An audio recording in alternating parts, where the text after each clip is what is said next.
I didn't really become a comedy writer so that I could sit somewhere and tell other people my secrets. It's none of your business, fundamentally. And you're not paying, and I'm not getting any of it either. Red, green.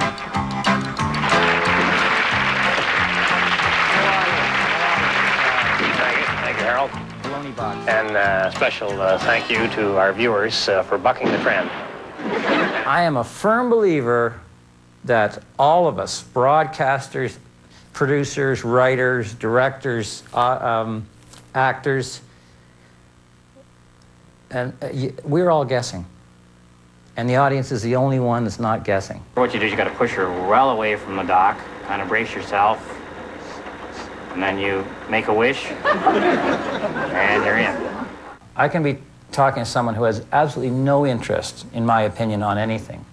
But if I can make that person laugh, everything cracks. The armor drops off. And it might just be for a second, but for a second it's like they're flashing you. All their clothes come off, and you see that person, and you got a chance to get inside for a second. Welcome to Banff Masters, a chance to meet the men and women who direct, produce and write your favorite films and television shows. Every June, the Banff Television Festival celebrates creative excellence with our master classes, a prized opportunity to hear from the top talent in show business.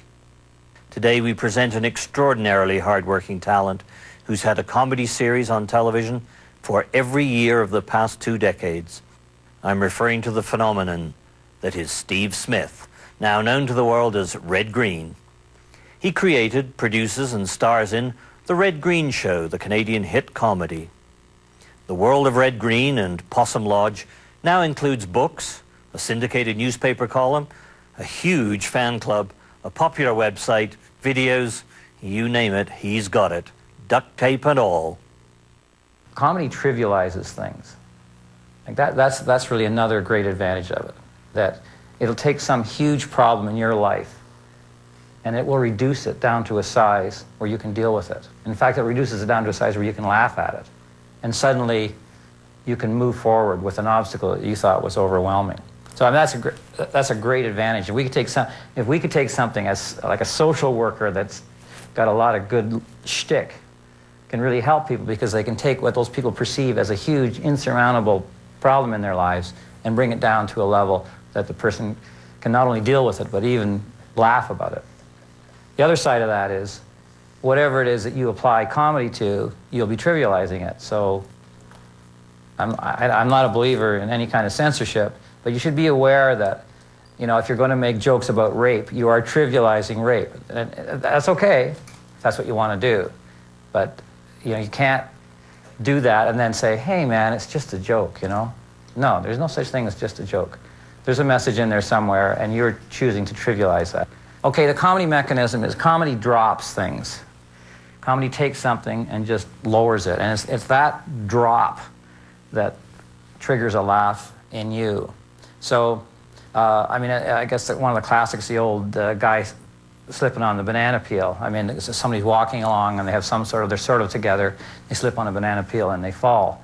And, there's something a little bit funny about that. But if you can elevate that person, so it's the Pope walking along and slipping on a banana peel. It's a much higher status and it's much funnier. And then if you can add his assistant standing there watching him and not being allowed to laugh, now it gets that much more interesting. But if you think about the reason they call it a setup line is because it's trying to elevate whatever it is, so there's room to drop it. Having somebody drop in a sitcom or in a joke or in a movie or whatever, you always want to somehow elevate their status. They think they're really hot stuff, or they're taking advantage of a power situation that they have, and then through the comedy they get dropped, and we all feel good about that.